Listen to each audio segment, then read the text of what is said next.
اصلوها اليوم بما كنتم تكفرون اليوم نختم على أفواههم وتكلمنا أيديهم وتشهد أرجلهم بما كانوا يكسبون ولو نشاء لطمسنا على أعينهم فاستبقوا الصراط فأنى يبصرون ولو نشاء لمسخناهم على مكانتهم فما استطاعوا مضيا ولا يرجعون ومن نعمره نكسه في الخلق أفلا يعقلون وما علمناه الشعر وما ينبغي له إن هو إلا ذكر وقرآن مبين لينذر من كان حيا ويحق القول على الكافرين أولم يروا أنا خلقنا لهم مما عملت أيدينا أنعاما فهم لها مالكون وذللناها لهم فمنها ركوبهم ومنها يأكلون ولهم فيها منافع ومشارب أفلا يشكرون واتخذوا من دون الله آلهة لعلهم ينصرون لا يستطيعون نصرهم وهم لهم جند محضرون فلا يحزنك قولهم إنا نعلم ما يسرون وما يعلنون أولم ير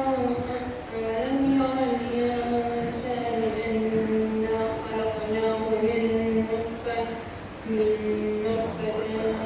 فإذا هو خصيم مبين وضرب لنا مثلا ونسي خلقه قال من يحيي العظام وهي رميم قل يحييها الذي أنشأها أول مرة وهو بكل خلق عليم الذي جعل لكم من الشجر الأخضر نارا فإذا أنتم منه توقدون أوليس الذي خلق السماوات والأرض بقادر على أن يخلق مثلهم بلى وهو الخلاق العليم إنما أمره إذا أراد شيئا أن يقول له كن فيكون فسبحان الذي بيده ملكوت كل شيء وإليه ترجعون وصدق الله العلي العظيم اللهم صل على محمد وآل محمد.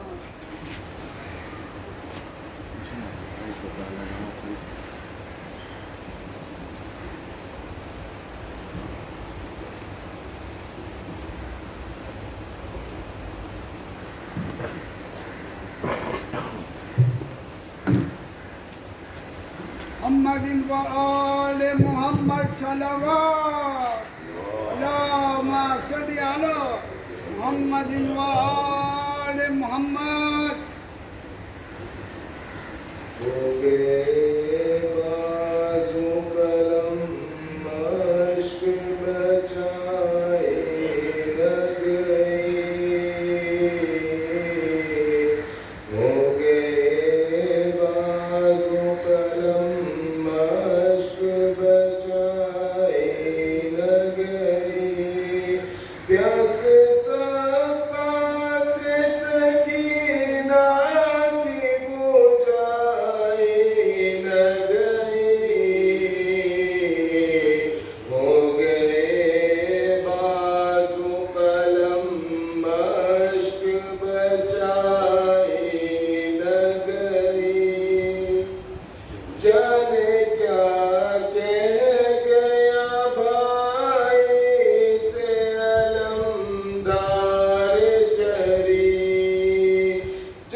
محمد وآل محمد صلوات اللهم صل على محمد وآل محمد وعجل فرجهم.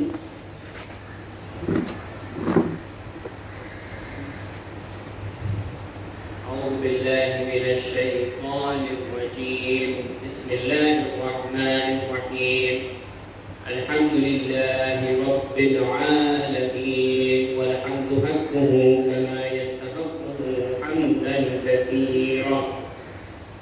وأعوذ به من شر نفسي إن النفس لأمارة بالسوء إلا ما رحم ربي.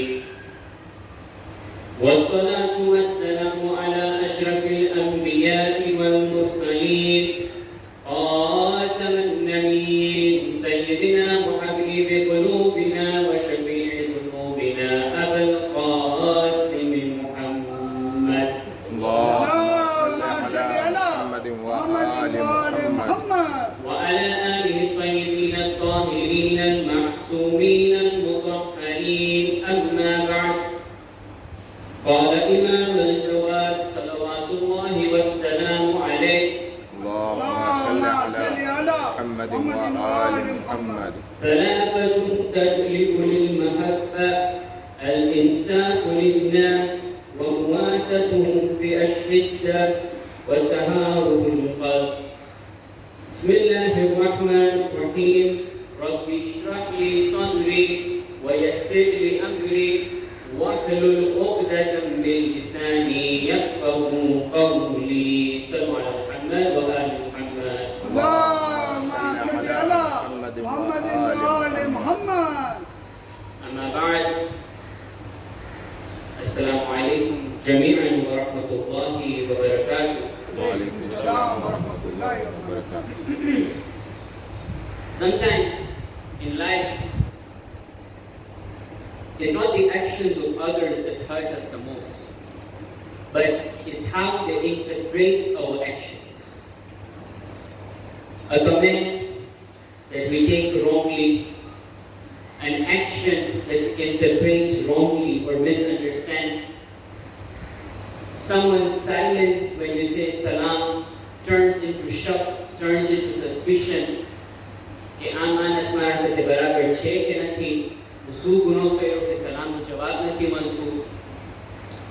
So much of our internal unrest and internal mental unrest comes from this shock, comes from this suspicion, and comes from what people actually do and interpret our actions.